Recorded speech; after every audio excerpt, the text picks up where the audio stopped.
Assalamualaikum, salam sejahtera. Assalamualaikum warahmatullahi wabarakatuh. Alhamdulillah wassalatu wassalamu ala rasulillah wa ala alihi wa sahbihi wa mawalah, amma ba'd.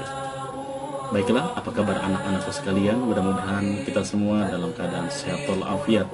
Pada pembahasan kali ini kita akan sama-sama membahas tentang satu bab di dalam pembelajaran pendidikan agama Islam dan budi pekerti, yaitu tentang membiasakan sikap syaja'ah. Setelah kita mempelajari kemarin tentang hakikat iman kepada kitab-kitab Allah, maka kali ini kita akan membahas tentang bagaimana kita harus bersikap syaja'ah. Maka kita mulai saja pembelajaran kita pada hari ini dengan membaca ayat Al-Basmalah. Bismillahirrahmanirrahim. Ini adalah kompetensi-kompetensi dasar yang akan kita capai pada bab ini, dan ini adalah indikator pencapaian kompetensi. Tujuan pembelajaran pada bab ini diantaranya yaitu berperilaku syaja'ah, berani membela kebenaran dalam mewujudkan kejujuran, menunjukkan sikap syaja'ah, berani membela kebenaran dalam mewujudkan kejujuran, mengidentifikasi satu dalil nakli dan dalil akli tentang perilaku syaja'ah, menyampaikan makna syaja'ah, dan menganalisis fungsi, manfaat, dan hikmah terkait perilaku syaja'ah, serta mempresentasikan makna syaja'ah, berani membela kebenaran, dan upaya mewujudkan kejujuran dalam kehidupan sehari-hari. Adapun materi pembelajaran kita, yaitu pertama kita akan pelajari tentang dalil nakli terkait dengan perilaku syaja'ah, makna perilaku syaja'ah dalam kejujuran, faktor yang menyebabkan seorang memiliki keberanian dan manfaat berperilaku syaja'ah, hikmah berperilaku syaja'ah. Sebelum kita membahas itu semuanya, mari kita kritisi bagaimana keadaan orang-orang yang dituntut untuk berani pada dasarnya, tapi satu sisi mereka juga terancam dan berpikir yang lainnya, sehingga di antara mereka ada juga yang tidak berani untuk mengungkapkan satu kejujuran.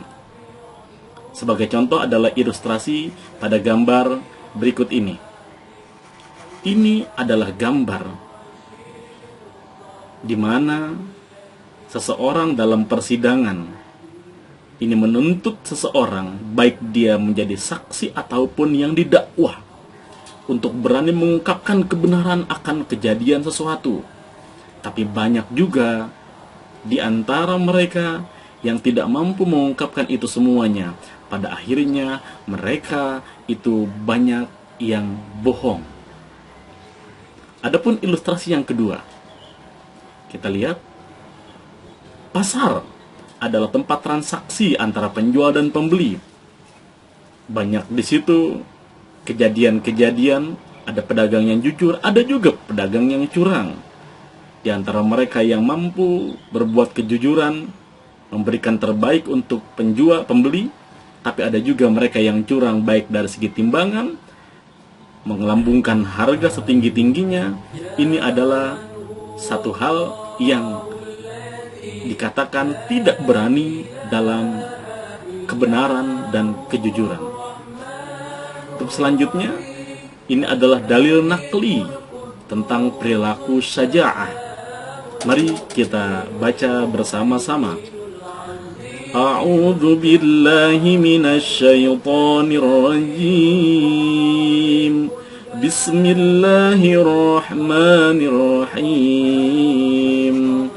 ولا تهنوا ولا تحزنوا وأنتم الأعلون إن كنتم مؤمنين.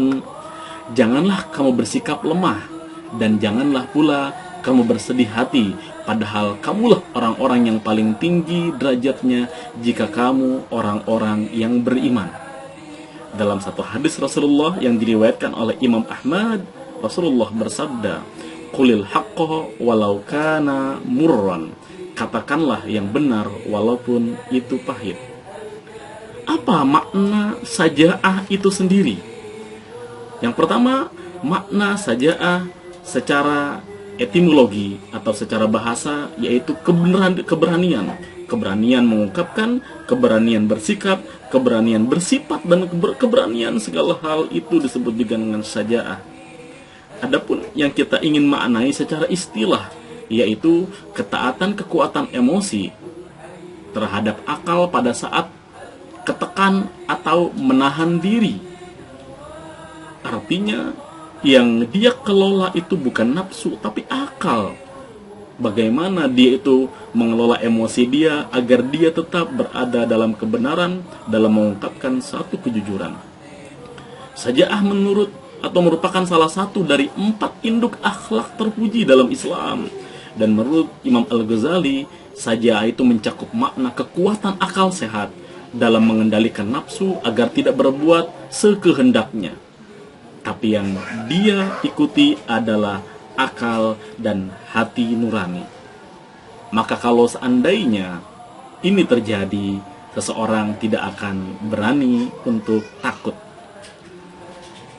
Saja'ah itu berani, yang bukan berarti berani menentang siapa saja dengan tidak memperdulikan benar atau salah, dan tidak juga berani mempertaruhkan hawa nafsu, akan tetapi berani yang didasari kebenaran dan berbuat menurut pertimbangan akal sehatnya. Nah, apa aja faktor-faktor yang menyebabkan seorang itu memiliki keberanian?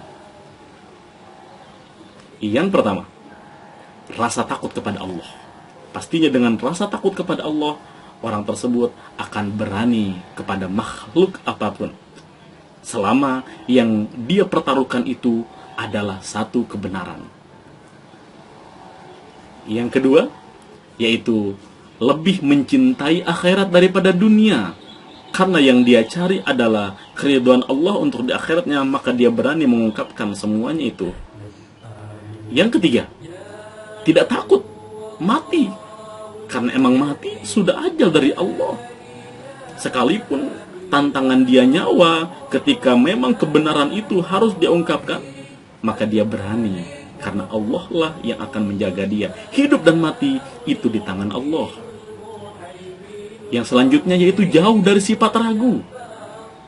Apapun yang dilakukan, modalnya adalah keyakinan dalam hati.